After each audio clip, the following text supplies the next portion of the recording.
Let's start with the flute. Zelda fans will love this item.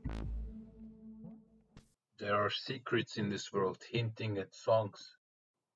Playing those songs results in solving a puzzle, or it lets you warp to a certain area. Very useful. But you can also just freestyle on it. A tier for the flute. Next up is the frisbee. The frisbee is every dog's biggest weakness. They hate to love it, but it is also known as your personal little UFO. Mainly used to hit switches from the distance, but you can also overcome bigger gaps with it. Or just prank this ghost bird if you want. Did you know that stealth is also part of this game? Now he is angry. It is implemented really creative into some puzzles, and it also helps you to overcome some platforming tests. I mean, it's also fun to use. This item only can be S tier. Time for the wheel. I mean, it just does what a wheel does, but it works so fine in Animal World, like almost every other item. The amount of times it is actually needed to overcome a puzzle or a gap you can count on one hand. It also lets you drive on spikes with it. But what makes the wheel so cool is a glitch I will get to later, a game-changing glitch. A tier, because it also gives you a speed boost. Now let's go to the top. The top literally lets you dig for secrets. It also allows you to enter some major secret rooms, but for me it will always be the best dog distraction tool. Just look at this, the dog goes crazy. B tier for the top. Now some noise for the firecracker. This item is just fire, bro. It's the first one you will get, but probably also the most powerful item in the game. I don't recall any other item that's capable of scaring this crazy ass pet away. I mean, look at it. One more cracker and gone. Still a better Batman than what we got in Gotham Knights. Some rooms are too dark to open the map, but if you just crack a firecracker, I think you say it that way, then while the firecrackers are cracking, you can open the map. That's something I didn't know until I finished almost everything in this game. A tier because those crackers are just fire. Now let's go to the gummy ball. This is the item that feels the most awkward to use for sure.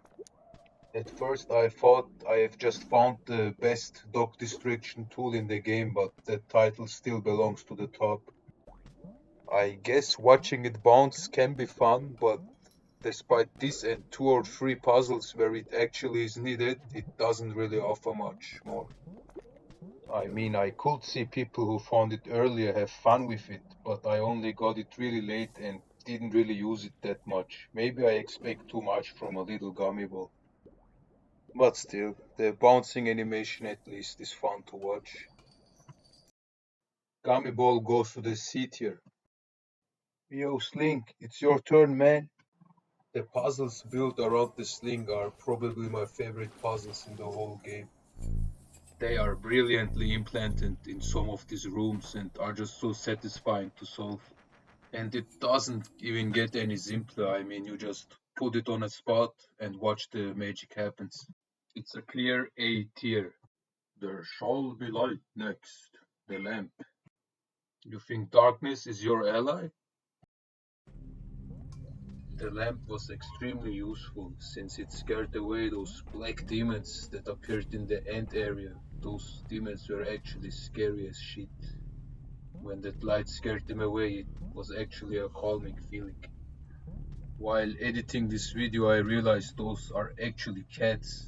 I thought they were demons because I just ran away from them and didn't even really stare at them while playing. But it also scares away those ghosts or pixels, whatever they are, the ones that immediately damage you when you touch them. You can see them beneath the ground here.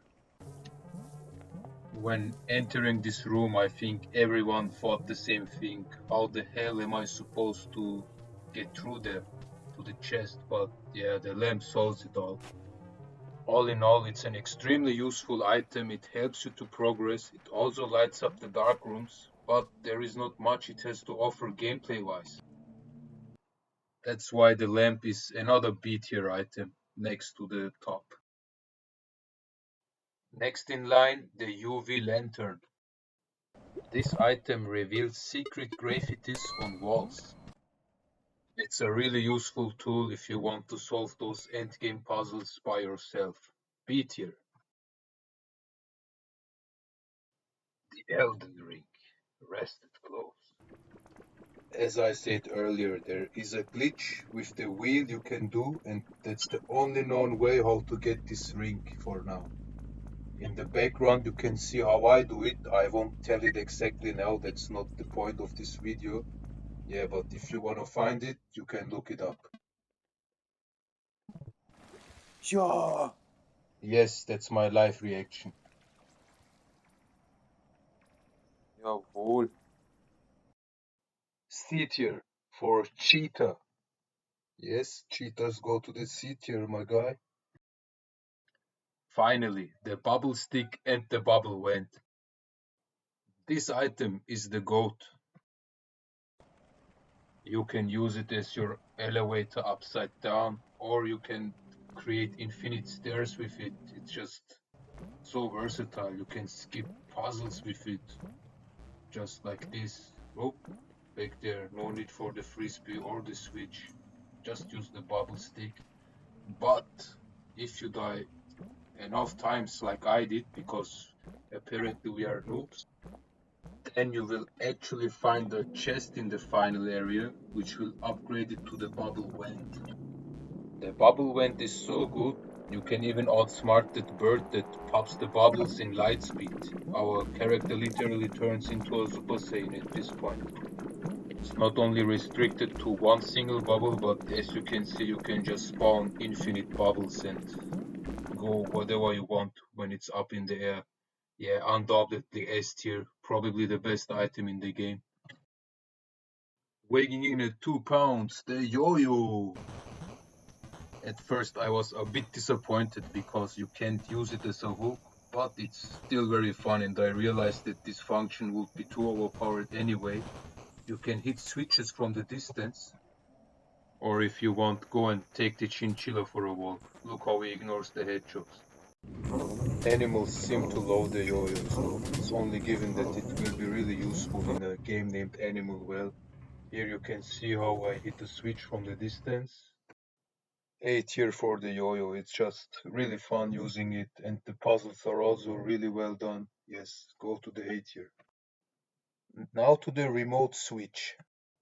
Another item you will find in the late game that will allow you to find secrets by doing some backtracking.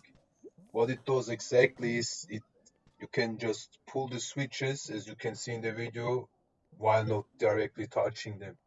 Just press the item and the switches will activate themselves. But that's not everything. I recall one instance where it actually revealed a secret vault in the beginning area. I am not going to tell more. You can look it up or find it for yourself. It's more satisfying to find it for yourself. Small hint, those red blinking antennas will tell you that you can use the switch in that room. But for me, it's a B tier item because it doesn't offer gameplay and fun wise as much as the A tier items.